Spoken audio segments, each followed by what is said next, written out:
Shalom saudara yang dikasihi Tuhan. Hari ini kita akan bertemu lagi di dalam sebuah pembahasan bagaimana cara mengubah kekalahan menjadi kemenangan. Karena di dalam kehidupan kita seringkali merasa kalah oleh seluruh penderitaan kita, problem-problem kita yang tidak pernah selesai dan rasanya bertubi-tubi, membuat perjalanan kehidupan kita terasa sangat lelah. Hari ini kita akan membahas bagaimana cara jalan keluarnya. Kita adalah pemenang, bahkan lebih daripada pemenang. Tapi sebelum itu, baiklah saya ajak saudara semuanya untuk kita berdoa terlebih dahulu. Mari kita berdoa. Bapa dalam surga, terima kasih hari ini kami akan membahas firman-Mu yang akan memberi kekuatan bagi kami dan harapan baru dalam hidup kami. Biarlah kami boleh menjadi pemenang-pemenang mengalahkan seluruh persoalan yang ada di dalam kehidupan kami. Kami mengucap syukur hanya di dalam nama Yesus. Haleluya, amin. Puji nama Tuhan. Saudara yang dikasihi Tuhan, kadang-kadang kita merasa lelah dalam kehidupan kita. Bahkan kita bilang, aku udah capek banget sama hidup ini. Suamiku gak berubah, mertuaku gak berubah, anakku gak berubah, dan pemimpinku gak berubah, lingkunganku gak berubah. Kayaknya aku udah gak kuat lagi. Kalau pertanyaan itu sudah ada di dalam hatimu, dengarkan hari ini. Engkau tidak sendirian dan engkau pasti ditolong Tuhan. Karena kadang-kadang kita merasa kita ditekan, kita diinjak-injak, kita dianiaya secara fisik maupun secara mental. Tetapi di balik semuanya itu, kita harus tahu Tuhan punya rencana dalam kehidupanmu dan dalam kehidupanku. Mari kita mau bahas firman Tuhan hari ini. Kita simak sebagai berikut ini. 2 Korintus 12 ayat 9 berkata begini. Tetapi jawab Tuhan kepadaku, cukuplah kasih karuniaku bagimu, sebab justru dalam kelemahanmu lah kuasaku menjadi sempurna. Sebab itu terlebih suka aku bermegah di atas kelemahanku, supaya kuasa Kristus turun menaungi aku. Roma 8 ayat 28 mengatakan begini. Kita tahu sekarang bahwa Allah turut bekerja dalam segala sesuatu untuk mendatangkan kebaikan bagi mereka yang mengasihi Dia, yaitu bagi mereka yang terpanggil sesuai dengan rencana Allah. Ayat ini ditulis oleh Rasul Paulus. Dia saat itu dia sakit, matanya hampir buta. Dia minta sama Tuhan Yesus, kalau dia bisa sembuhkan orang. Tuhan, sekarang Tuhanlah yang akan menyembuhkan aku. Tetapi apa yang menjadi jawaban daripada Tuhan kepada dia? Tuhan berkata, cukuplah kasih karuniaku kepadamu. Justru di dalam kelemahanmu lah kuasaku, kuasa Kristus Yesus menjadi kelihatan. Saudara dikasihi, kalau kita merasa kita kuat, kalau kita merasa kita super power, justru kuasa Tuhan gak kelihatan di dalam kehidupan kita. Dan justru hal inilah yang menjadi sebuah rahasia dalam kekuatan keimanan hidup seseorang. Raja Daud pada saat dia menjadi raja, dia masuk ke dalam hadirat Tuhan, lalu menepuk dadanya serta berkata, siapakah aku ini Tuhan? Bayangkan, raja yang luar biasa, Raja Israel berkata, siapakah aku ini Tuhan? Pernahkah engkau di hadapan Tuhan berkata demikian? Siapakah aku ini Tuhan?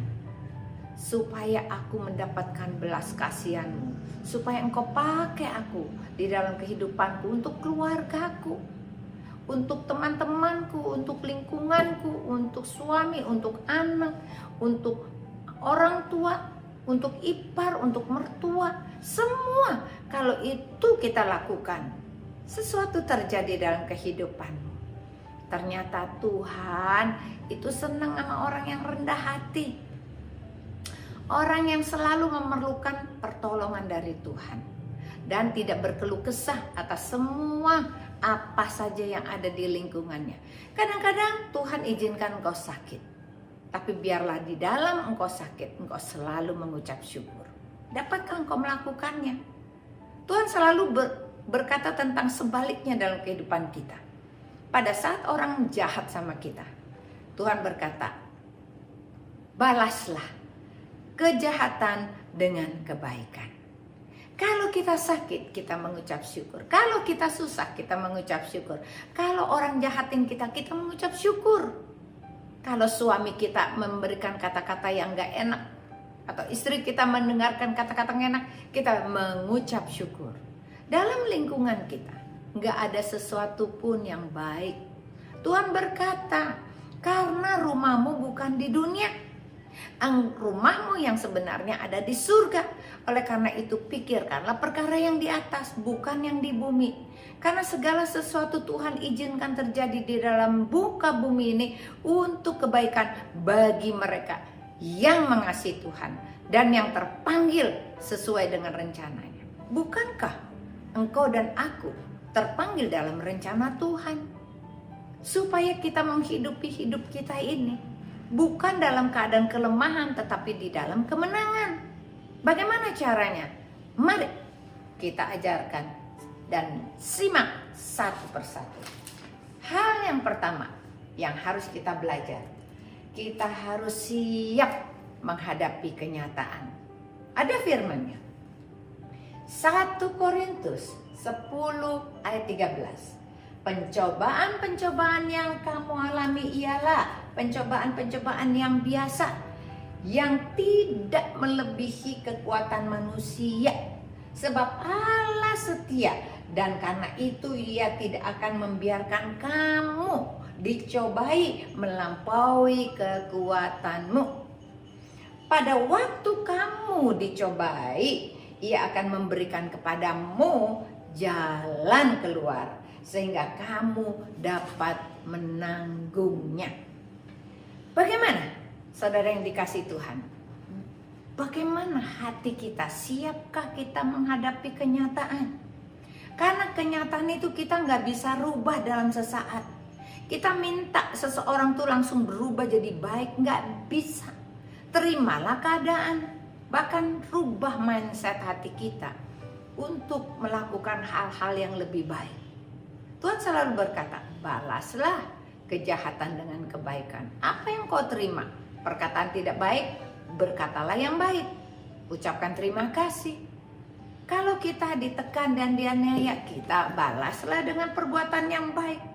Tuhan gak pernah salah. Karena ternyata berdamai dengan masalah kita adalah sebuah rahasia daripada kehidupan yang berkemenangan. Daripada kita berkeluh kesah. Kenapa hal ini terjadi dalam hidupku? Kenapa aku punya rumah tangga seperti ini? Kenapa pekerjaanku seperti ini? Kenapa masa depanku kayak begini? Kalau aku tahu aku tidak mau pilih jalan ini. Kenapa anakku begini? Kenapa mertuaku begini? Kenapa iparku begini? Itu semua pertanyaan yang tidak perlu. Mari kita rubah.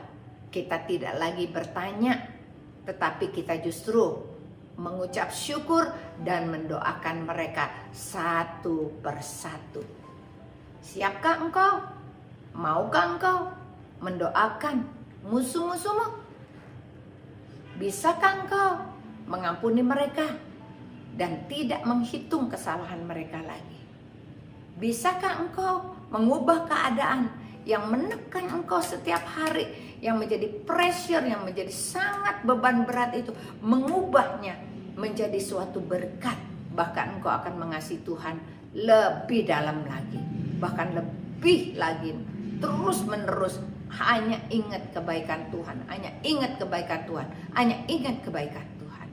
Ingat ya, kita hal pertama yang harus kita lakukan, siaplah menerima kenyataan. Berdamailah dengan problemmu, maka Tuhan akan meringankan engkau. Karena Tuhan sudah berjanji pencobaan-pencobaan yang kau alami itu biasa. Karena pada saat engkau mengalaminya, aku Tuhan akan memberikan kekuatan kepadamu. Janji Tuhan loh. Jangan kita bingung, jangan kita cemas. Tuhan berjanji Dia akan memberikan jalan keluar bagimu dan bagiku. Jadi pegang janji ini. Jangan takut menghadapi pencobaan, karena engkau pasti kuat. Hal kedua yang harus kita lakukan supaya kita dikuatkan jadi pemenang. Yang kedua yang harus kita lakukan adalah berserah total. Berserah total berarti tidak lagi mengambil beban itu menjadi milik kita. Berserah total berarti berkata kepada Tuhan, terjadilah sesuai dengan rencanamu, terjadilah sesuai dengan keinginanmu. Biarlah aku bisa menyerahkan semuanya ini kepadamu. Itu namanya baru berserah total. Kalau kita memikirkan, kita berdoa, lalu kita mikirkan persoalan itu lagi dan lagi, itu namanya nggak berserah total. Berserah total berarti kita mau diberikan petunjuk-petunjuk dari Tuhan, bukan karena hikmat manusia. Mari kita mau baca ayatnya.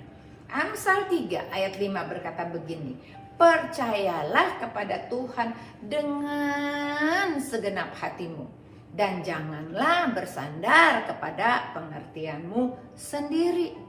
Berarti kita harus benar-benar percaya dengan segenap hati, segenap jiwa, dengan segenap akal budi, dengan segenap kekuatan. Itu yang Tuhan minta.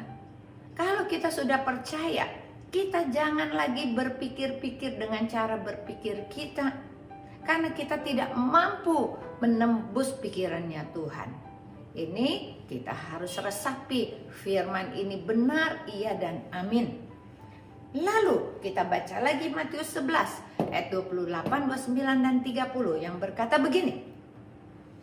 Marilah kepadaku semua yang letih, lesu dan berbeban berat, aku akan memberikan kelegaan kepadamu. Pikulah kuk yang kupasang dan belajarlah daripadaku, karena aku lemah lembut dan rendah hati, dan jiwamu akan mendapat ketenangan. Sebab kuk yang kupasang dan itu enak, yang kupasang itu enak, dan bebanku pun ringan. Ini perkataan dari Tuhan Yesus sendiri. Marilah datang kepadaku, hai engkau yang lemah, letih, lesu dan berbeban berat, karena aku Tuhan akan memberikan kelegaan kepadamu. Pikulah kuk yang kupasang dan bebanku pun ringan. Apa maksudnya? Pada saat engkau mempunyai persoalan yang terasa sangat menekan engkau dan berat, membuat engkau sedih dan putus asa, engkau menyerahkan persoalan itu kepada Tuhan dan berdoa dan percaya, Tuhan, aku menyerahkan persoalanku ini kepadamu Tuhan, dan aku percaya Tuhan, engkau yang akan menyelesaikannya persoalan ini bagiku. Aku tidak mampu untuk melakukannya karena aku ini lemah, tetapi Tuhan, engkau pasti mampu untuk melakukannya bagiku. Kalau kita berdoa seperti itu, apa yang akan terjadi? Maka beban kita itu sudah kita angkat dan kita taruh di dalam tangannya Tuhan. Setelah Tuhan menerima beban kita, Dia memasangkan kuk di pundak kita. Dan kuk itu adalah firman Tuhan yang akan menjaga kita tidak ke kiri, tidak ke kanan. Kita dikendalikan oleh Tuhan. Kita akan berjalan lurus ke depan. Bukankah hal ini yang terbaik yang Tuhan offering kepada kita? Tuhan memberikan jalan keluar. Ayo, serahkan bebanmu kepadaku, maka aku ini lemah lembut, Aku akan mengajarkan kepadamu supaya engkau jadi kuat, jangan sedih. Karena roh Tuhan adalah roh penghibur yang memberikan engkau kekuatan dan penghiburan serta harapan. Kalau kita percaya dengan Tuhan dengan segenap hati, bukan berdasarkan pengertian sendiri, kemudian kita serahkan seluruh beban kita ini kepada Tuhan. Tuhan berkata, "Pikulah kuk yang kupasang dan belajar daripada Tuhan."